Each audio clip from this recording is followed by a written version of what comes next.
So, continuing with the methods for immobilization of enzymes, we shall be talking today about the entrapment methods.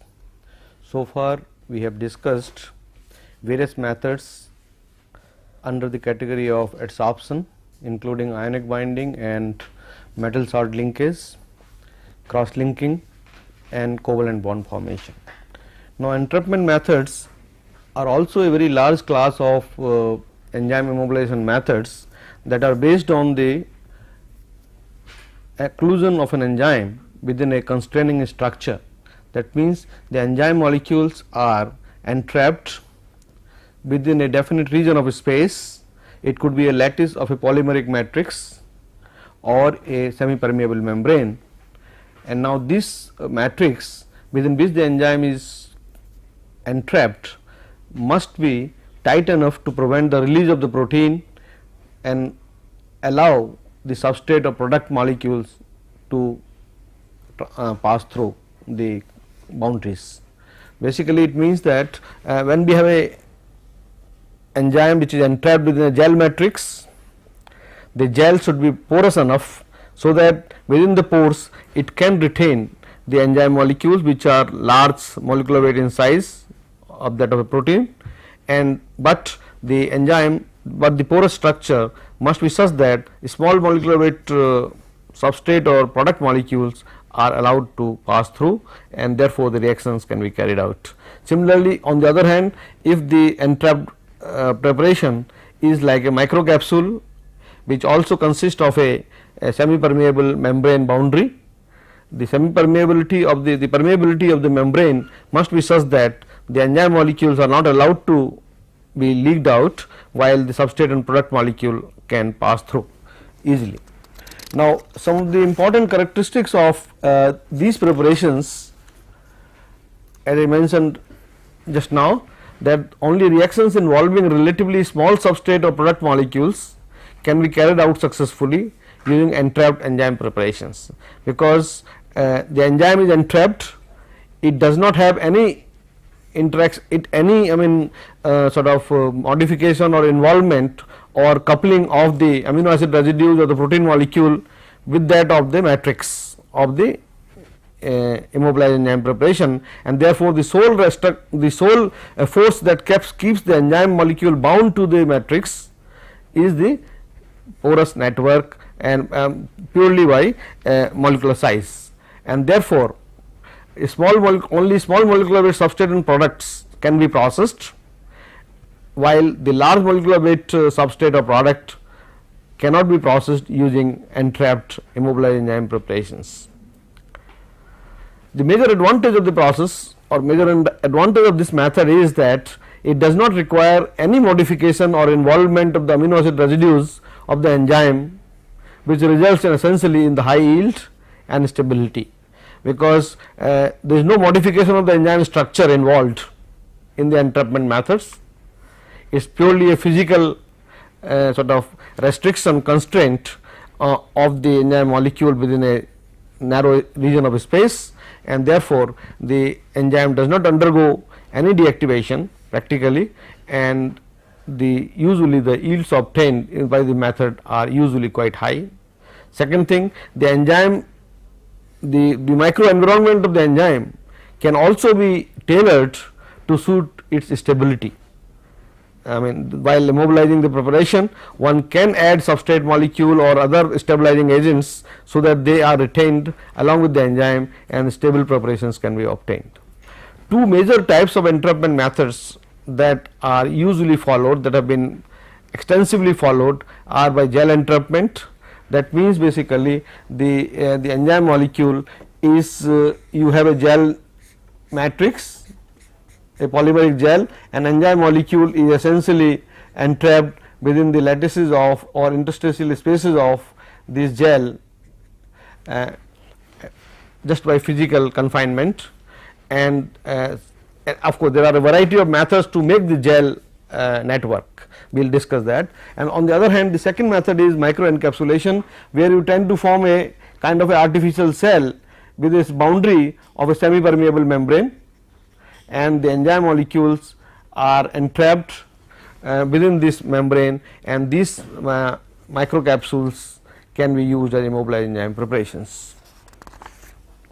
Now, looking at the first method, that is the gel entrapment, it involves entrapping the enzyme within the interstitial spaces of cross-linked water soluble polymeric gels. Mind, I think some of the phrases which I mentioned, cross-linked water insoluble polymeric gels. Now, in most cases we start either with a monomer or a water soluble polymer. We start with a monomer unit, and only those cases where the polymerization can be carried out under mild reaction conditions in the presence of enzyme, and the monomer solution, which is usually water soluble, is mixed with the enzyme solution, and conditions are created so that polymerization can take place under mild reaction conditions, of course with the help of a catalyst or initiator or some other conditions, and a network of polymeric gel is formed which is water insoluble, and then the enzyme is entrapped within the interstitial spaces, or alternatively we take a water soluble polymer, large molecular substance, and mix the enzyme solution with this and the mixture is subjected to conditions by which the insolubilization takes place, and therefore it could be either by change of solvent, or could be change of by certain ions, it could be by temperature. There are the usual parameters which can induce insolubility, or it can affect the solubility of the polymer. The polymeric network can be obtained from monomers, oligomers, or polymeric precursors by changing the solubility variables. So, there are two approaches by which the preparations are made: by changing the solubility variables like solvent, temperature, pH and ionic strength, or the cross linking reaction. Now, if it is a water soluble polymer, one can also induce cross linking by certain conditions, so that it becomes water insoluble and the enzyme gets trapped into the matrix.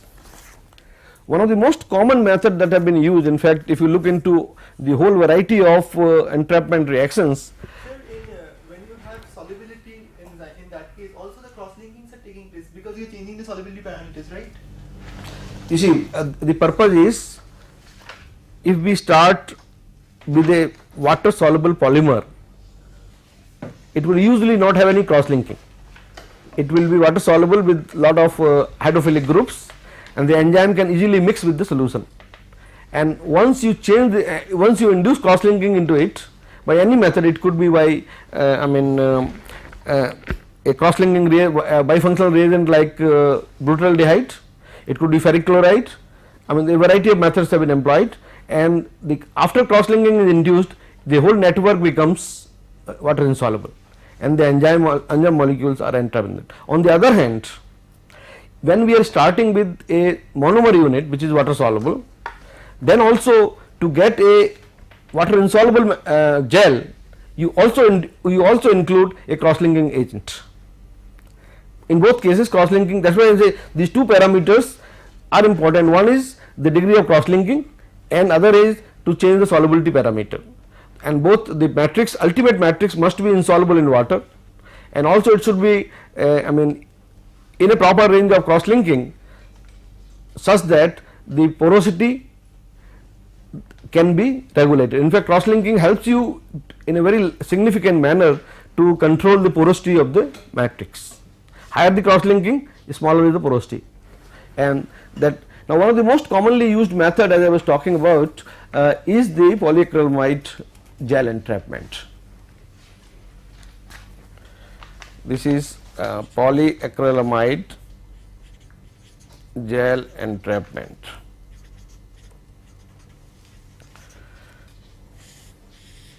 More than 50% of the total literature cited on entrapment methods would probably be devoted to polyacrylamide gel entrapment, and of course, it was one of the earliest methods also, because the polyacrylamide gel preparation was a existing methodology even for gel electrophoresis. So, people use the same method to even prepare an enzyme containing gels. The method is very simple in the sense that we start with an acrylamide monomer which is water soluble.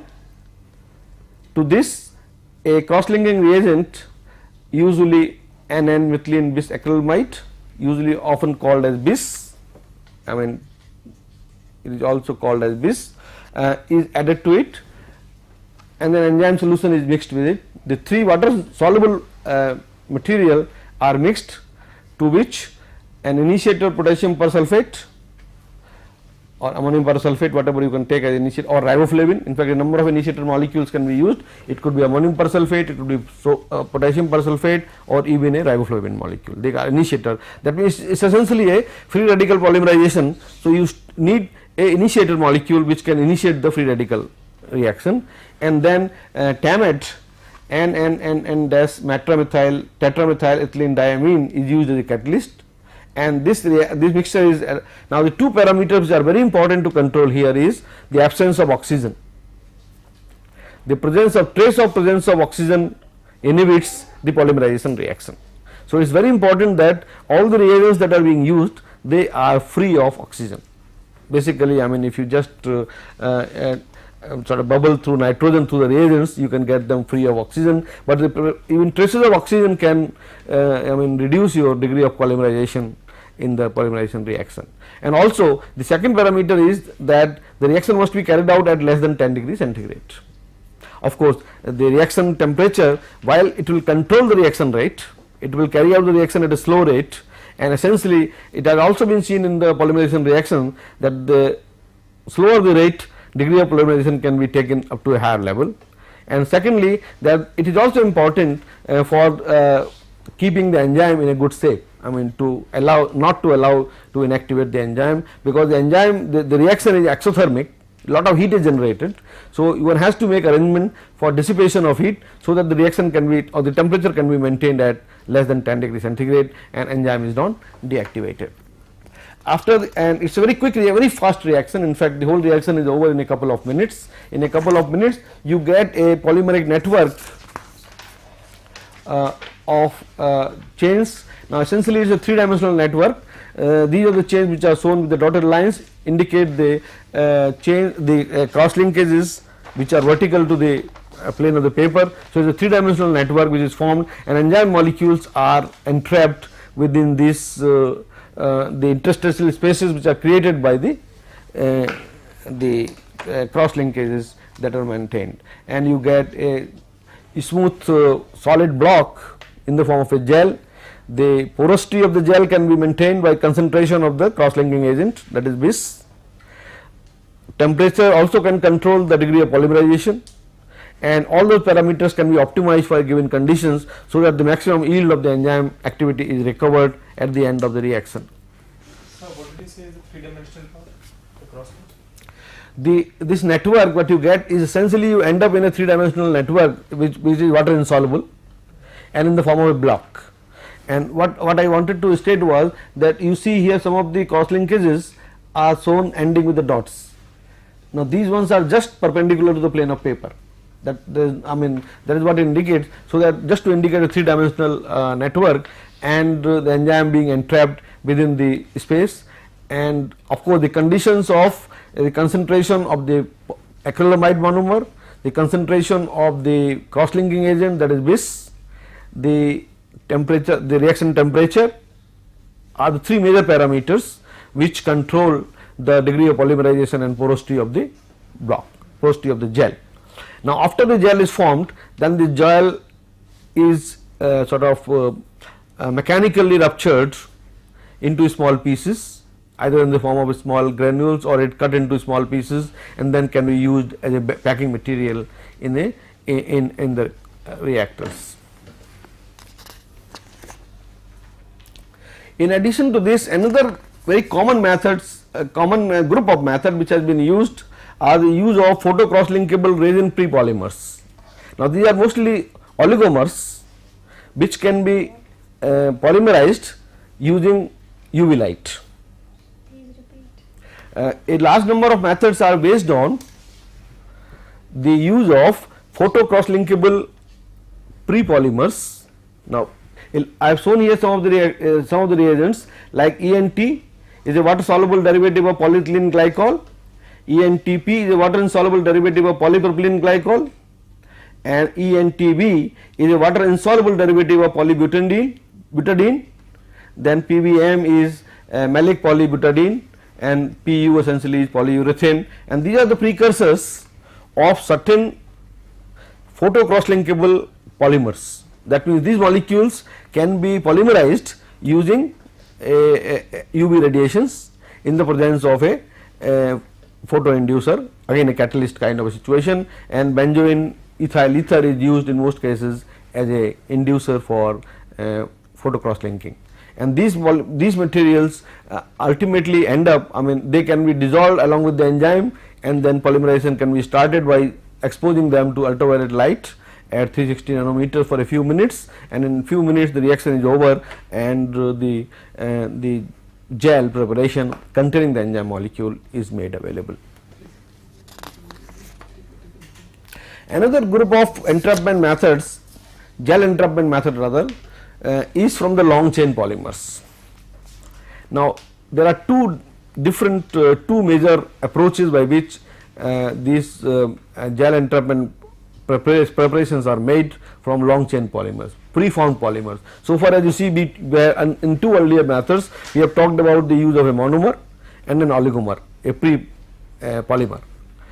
On the other hand, here we are using a ready-made polymer, and the first method, which is also a very commonly used method, is inotropic gelation, in which the whole process, the insolubilization of the polymer is based on ionic exchange. Basically, the enzyme, water soluble enzyme, is mixed with an aqueous solution of the appropriate polyelectrolyte. Most of the polymers used here are polyelectrolytes, which can be mixed with an enzyme solution, and you get a very typical preparation which has been reported is sodium alginate. It is a polysaccharide with a very large negatively charged polyelectrolyte, and now this polyelectrolyte is then mixed with the enzyme solution, and this mixture is then added dropwise with addition into a solution of counterions. The sodium is replaced by calcium. Of course, calcium has been most commonly used. So, instead of sodium alginate, you end up in calcium alginate, which is water insoluble. But solely sodium alginate is water soluble polymer, and it can be mixed with enzyme solution, and then this mixture you extrude it through a fine syringe into a calcium chloride solution and agitate it, and by the exchange of ions, the sodium get exchanged with the calcium, you get water insoluble beads. One of the major advantage of this method is that while in the case of previous methods you get the block of the gel, and the gel block has to be mechanically dispersed into a particular shape for use in the reactor. Here you can prepare the beads, the immobilized enzyme preparation almost in the bead form, so that they can be directly used. Of course, one of the disadvantages here is the stability of these material. For example, calcium alginate, although insoluble in aqueous medium, but gets solubilized by certain ions like phosphate ions. If your medium contains phosphate ions, calcium alginate will slowly get dislodged, and you will end up in dissolution of immobilized preparation. And very often, sometime instead of calcium, then barium or aluminum is used as a counter ion, and such methods are very commonly used, not only for enzymes, but as we will tell that even for using some of the other biocatalysts like whole cells. This method provides a very viable method for immobilization. The second method is based on precipitation. That means you change certain conditions in a way that the mixture of the enzyme and the polymer, preformed polymer, changes its solubility behavior and gets precipitated. Now, some of the natural synthetic polymers that are used are collagen, gelatin and agarose are very commonly used polymers. Of course, collagen and gelatin are proteins, whereas agarose is a polysaccharide. So, a large variety of natural polymers are used by changing one or more of the parameters in the solution. Now, in the case of collagen, which is essentially a structural protein found in the slaughterhouse waste. Now, this collagen can be taken, mixed with the enzyme solution, and you make a dispersion of the enzyme with the collagen solution. You do not get really a good solution, you get a real dispersion of the enzyme because being a structural protein. And now this dispersion is then casted on a sheet, so that you can get thin film of the enzyme entrapped in the collagen membrane. Now, to provide the stability to this molecule, to this film, usually the film is subjected to cross linking either by glutaraldehyde or by ferric chloride, of which different methods have been used. So, cross linking becomes an important parameter to provide stability to the immobilized preparation. Similarly, in the case of gelatin, one can mix the gelatin solution with the enzyme solution and cool it. Cooling will render the reduce the solubility and we will get a gel, and after the gel is formed, then you can subject it to glutaraldehyde to provide cross linking, and therefore get a permanently insoluble gel preparation. The same applies to agarose, which is also a polysaccharide and also can be precipitated or can be converted into a gel by cooling. And of course, there are a number of other polymers, including synthetic polymers, which have been used by this mode into an immobilized preparation. Yes, collagen is not soluble. Collagen is not so good suitable. In fact, that is why I say it forms a dispersion with the enzyme molecule. And now, as a matter of fact, the collagen method is not exactly like a gel as we consider a polyacrylamide gel or an agarose gel or a starch gel. It is essentially a dispersion which is casted into a thin film. So, dispersion of collagen and enzyme in water. In water. Dispersion of collagen and enzyme in water, which is then spread over a thin film. Usually the preparations of this are made in the form of thin films, and then of course to give it stability they are cross linked, and after it is cross linked, then it becomes a permanent like after you make the film, then you put right. You just add the cross linking reagent after a film has been made. So the sodium alginate is a negatively charged? Yes, alginic acid. Another method, a common, a very useful method again for the immobilizing mostly microbial cells is fiber entrapment. Essentially, the physical entrapment of an enzyme here is achieved by dissolving a fiber forming polymer like cellulose triacetate, which essentially is water insoluble. Now, this is dissolved in a non-polar solvent like chloroform or carbon tetrachloride, methylene chloride or things like that, and this solution, this organic solution of cellulose triacetate is then emulsified with the aqueous enzyme solution. You just stir the two solutions, an organic as well as the aqueous phase, agitate it, and you get a fine emulsion, and this then emulsion is extruded through a spinneret. Just like you make nylon fibers, you pass through a fine spinneret, and these fibers, the extruded fibers or the filaments are then dipped into a liquid coagulant like toluene or petroleum ether.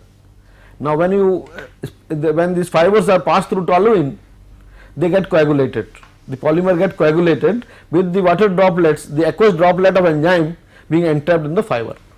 Essentially, you pass the, let us say this is a spinneret.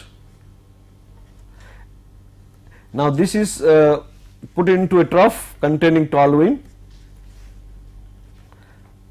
Now, when it passes through toluene, after residence time in toluene, the polymer, your cellulose triacetate gets coagulated, it is no longer soluble, and then these fibers what are formed, they contain essentially the enzyme micro droplets which were earlier emulsified into the solvent, into the solution of cellulose triacetate, which are entrapped in the fibers. And now, then these fibers can then be used in a variety of modes in a reactor, like even people have tried to make a fabric out of immobilized cells, which then can be used for a variety of industrial applications. The second group of entrapment methods is on microencapsulation, and in the case of microencapsulation, as I mentioned earlier, the enzyme is enclosed within a semi permeable membrane, polymeric membrane permeable to substrate and product. Enzyme does not pass through, but substrate or product must be able to other way. Substrate or product must be able to pass through the membrane in the system. Now, one of the major advantages is that it provides extremely large surface area for the reaction, for the enzyme substrate complex, enzyme substrate contact within a small volume. And but the preparations are too fragile, because this semi permeable membrane is very thin, and it provides you a very fragile preparation, and therefore its use in a number of industrial reactors is probably very difficult, because it will not be able to withstand the shear and the mechanical load which a industrial reactor for chemical processing will require. Now, but this method has been very extensively used and very favorably used, particularly for biomedical applications. For example, the reference as I have listed here from by Chang and Associates, which was reported in 1971, had asparagine in nylon microcapsules, and essentially the whole preparation of this nylon microcapsules was in the sense that an aqueous solution of enzyme and a hydrophilic monomer like your NS2 hexamethylene diamine plus enzyme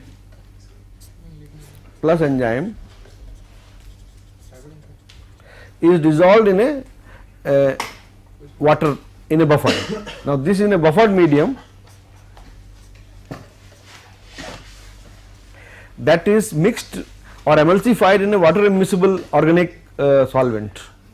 Usually it is mixed with, for example, in the case of cyclohexane chloroform mixture. Now, this buffered preparation of hexamethylene diamine and enzyme is emulsified in an organic solvent, and to the emulsified hydrophilic or monomer solution dissolved in the same organic solvent. Now, to which you add a hydrophobic monomer dissolved in the same solvent. This aqueous solution is emulsified, and the emulsion is added to a cyclohexane and chloroform mixture, and another hydrophobic monomer, in this case is savacyl chloride,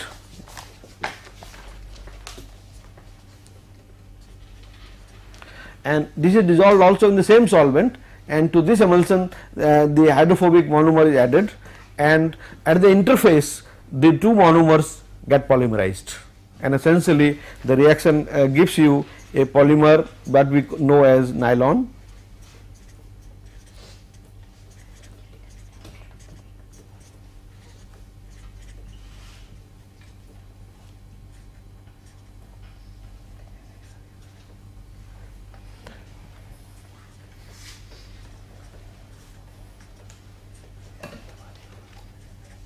So, the chain continues, and you get essentially this is what is nylon, and the enzyme, particularly the enzyme which was essentially mixed with the hydrophilic monomer, is entrapped within the microcapsule, and therefore this method was that has been used very significantly for immobilizing an enzyme called asparaginase, which is used as a therapeutic agent for persons suffering from leukemia. One of the major advantages here is that the nylon molecule being non-immunogenic, it provides a much better material for putting into the human system. It does not sort of most of the other like carbohydrates or proteins, they will generate they are known to generate immunogenic reactions in the body, whereas nylon is relatively inert as far as the immunogenicity is concerned, and these capsules have been then used for treatment of leukemia because most of the patients suffering from leukemia, one of the problem is that their lack of asparaginase. They lose the asparaginase enzyme, the enzyme which hydrolyzes the asparagine in the system, and this has been used. So, most of these methods, while these methods have a academic significance from the point of view of providing certain characteristic features, but for industrial reactors they are not very suitable. I have found only applications in biomedical applications. So, how are these microcapsules formed? The reaction is on the interface of the Right, droplet. but what you have done is initially you have taken a hydrophilic monomer, Yes, sir. an enzyme solution in a buffer, in an aqueous buffer, mixed it into a organic solvent. Now, so you make a fine droplets, a fine emulsion. Now, to this emulsion we add the hydrophobic monomer dissolved in the same solvent. So, at the interface of the hydrophilic and hydrophobic monomer they polymerize, and the enzyme gets entrapped into, and of course these microcapsules are very fine in size. Essentially the size can be varied, I mean from the almost about 2 to 3 microns to 10 microns, almost like a artificial cell, an yeast cell for example, almost they will be the size of the yeast cells. Now, if you look at, we have seen so far a large variety of immobilization methods. Now, if one has to really study various methods, I think one must compare the various methods and to evaluate various methods for a particular job. Then I think these are the parameters which need to be looked into. Now, on the right hand side I have given you the various methods that we have talked about. On the left hand side are the parameters which are important to be compared, and of course there is no method absolutely either reported in the literature which can meet all the requirements. There is no ideal immobilization method, and each method has to be weighed in terms of its applicability. And the parameters that are important: method of preparation, binding force. For example, as I mentioned, adsorption has a weak binding force as compared to covalent binding. If you require a very strong binding force, covalent coupling is a yield, a very important again parameter. Enzyme loading, I mean that per unit carrier how much of enzyme can be loaded, and it's something like your specific activity of an enzyme preparation, soluble enzyme preparation. That means in so much of protein what activity can be carried out. Similarly, enzyme loading in terms of carrier loading. Then the choice of carrier, and with the choice of carrier the regeneration of the carrier is also associated. The cost of the carrier and regeneration capacity are directly linked. Stability of the preparation, and of course another is protection from microbial attack. Most of the entrapment methods have a major advantage of protection from microbial attack, because they are constrained within the four walls of a structure, almost like microbial cells, where all the enzymes or proteins are enclosed within a cell wall and a membrane, and within a living cell the enzyme remains safe from microbial attack. Similar situation can be looked from entrapment methods, and finally of course the overriding factor often comes as cost. So, what I wanted to have a look at that all the methods must be considered in terms of these parameters. Now, before we proceed further, I think another point which should be looked at: very often we have desired, particularly when we talk of the immobilization for industrial reactors, a major factor is the cost. And in terms of the cost, it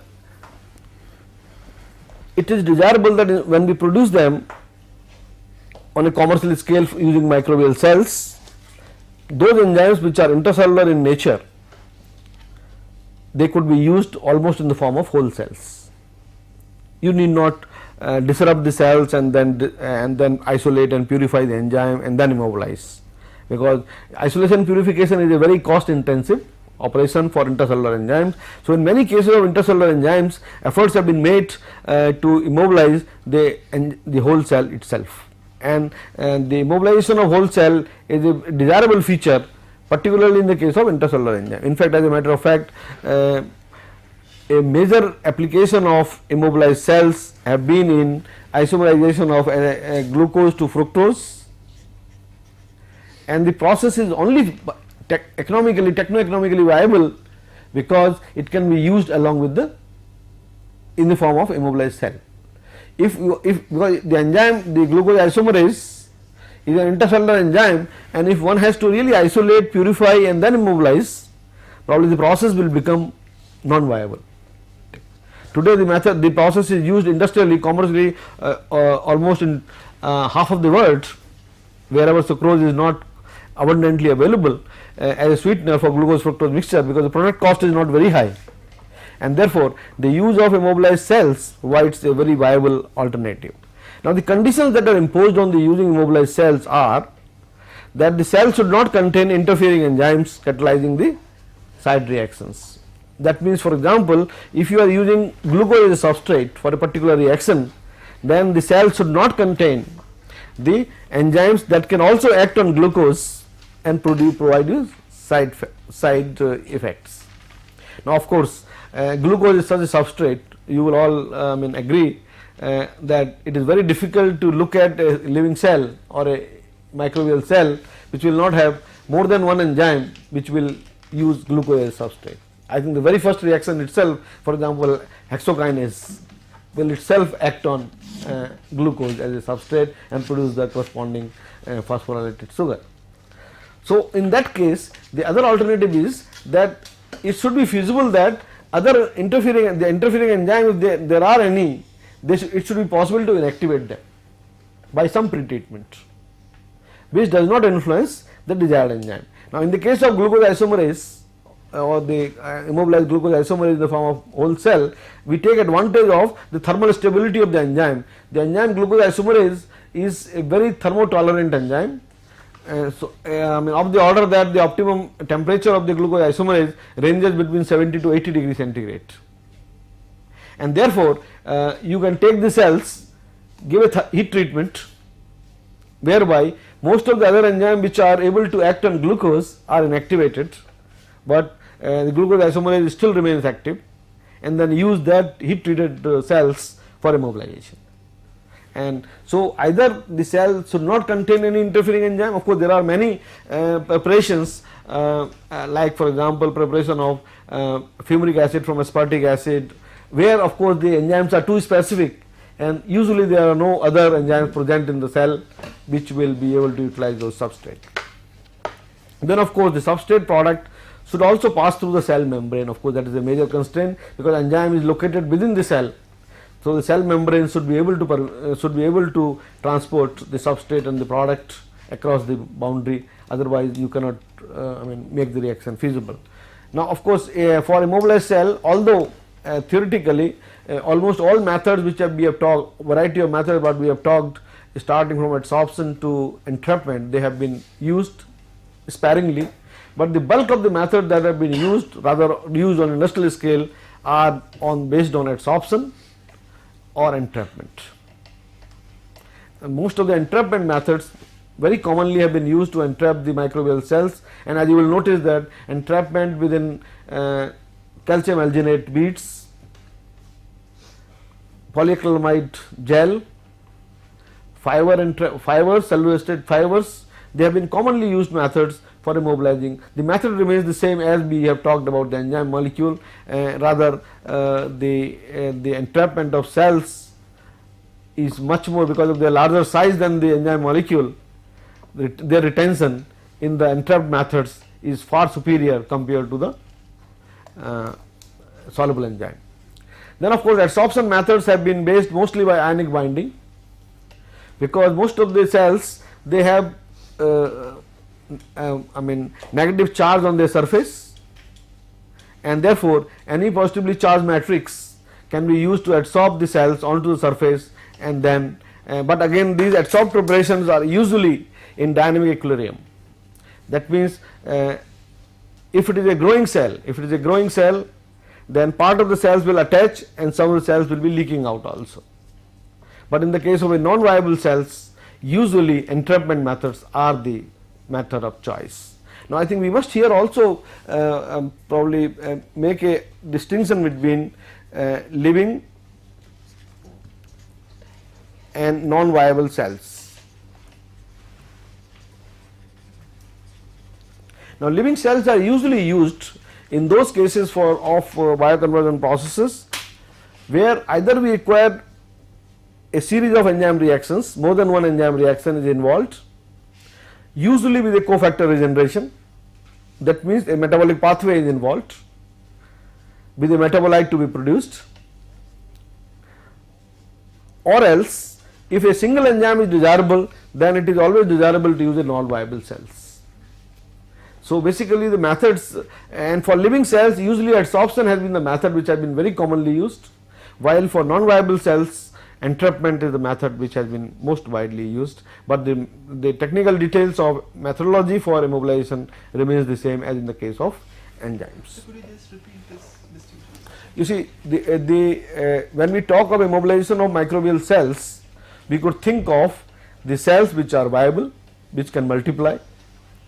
Now, these multiplying cells or living cells are essentially needed in those cases where the process requires a full metabolic pathway, which essentially means a series of enzyme reactions which are interlinked for cofactor regeneration or for some other metabolite uptake and production. And in those cases living cells are used, and usually the living cells have been immobilized by adsorption method, because when they are living on the adsorption method, although it is a method which regularly leaks out the cells from the surface, but then the new cells which are growing during growth phase, they can also bind to the surface and then maintain a dynamic balance. On the other hand, if a single enzyme catalyzed reaction is the desired feature, then non-viable cells are desirable and they can be immobilized safely in the by one of the entrapment methods that we have talked about. Now, finally, I think having looked into a variety of immobilization methods, I think we should also have a code how to characterize an immobilized enzyme. Let us say by any method, or somebody has reported an immobilized enzyme, an immobilization method for a particular biocatalyst. Now, there has to be a common feature by which the immobilized preparation can be characterized, so that the purpose of characterization is essentially that the method should be reproducible. Anybody, minimum information should be provided so that anybody who want to reproduce the method can use it for further work. Now, some of the steps which I have listed here provide these kind of, like for example, when we say general description, I am talking of the reaction scheme, that what is the reaction which you are looking at catalyzing, then what is the source of enzyme and source, which enzyme and from what source has been used, carrier. These three things must be clearly outlined. What is the reaction we are looking at? That means also involves which enzyme we want and what is the source of the enzyme, and the carrier which is required to be used for any method. Then the second step is your method of immobilization. That means how do you prepare, what are the reaction conditions, that means the reaction conditions,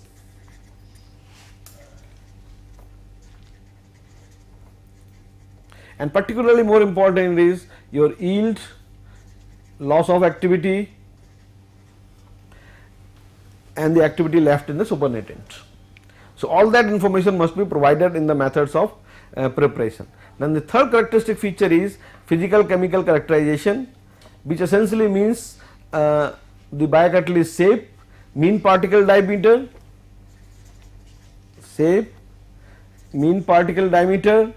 or wet particle diameter. That means after swelling, what is the swelling behavior of the particle, and the compression behavior. In the columns, abrasion, and of course, if it is to be required to be used in the fluidized bed reactor, the minimum fluidization velocity, and all those properties must be identified for a particular, in fact for a particular immobilized enzyme preparation, and when we report any method. Then the final is kinetics and stability of immobilized biocatalyst. a very important feature which probably dictates the choice of the immobilized enzyme preparation.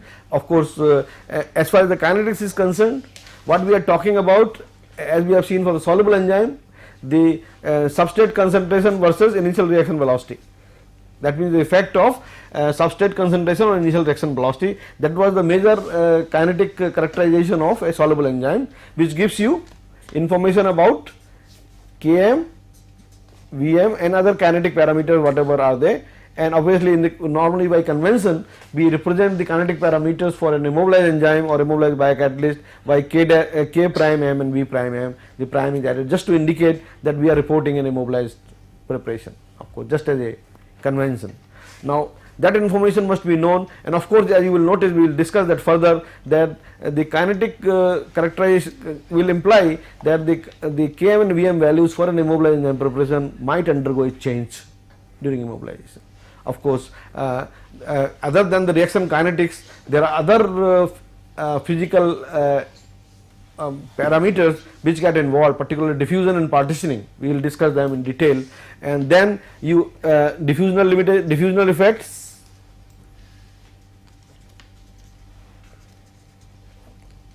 then degree of conversion versus residence time at different initial substrate concentrations, the reactor performance profiles and finally the operational and storage stability.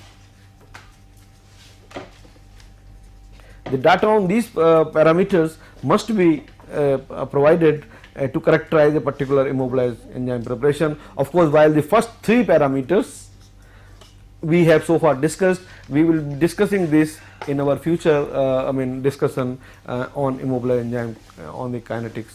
So we stop with this.